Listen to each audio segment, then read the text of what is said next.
This is the Sarokeys Strawberry Wine switch. They're a long pole linear switch that comes pre-lubed from factory. The lube is fairly consistent, albeit the lack of in the front and rear face, but still super smooth with a slight bit of scratch. They're rocking a palm top, unwiped stem, 21mm spring, and a nylon bottom. Oh, and the housings are super tight, so you don't need to film. And with that, let's hear a sound test of the 910 with a carbon fiber plate.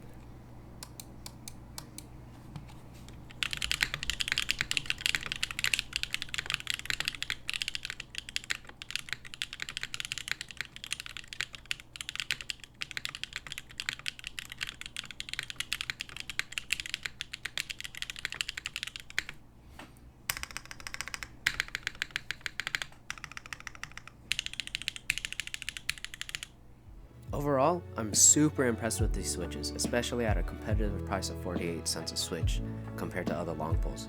Initially, I was really worried that the 50-gram bottom mount would be too light for me, but with the 21mm length, it's very snappy with a high-pitch, full-sounding profile, or dare I say, a clack monster.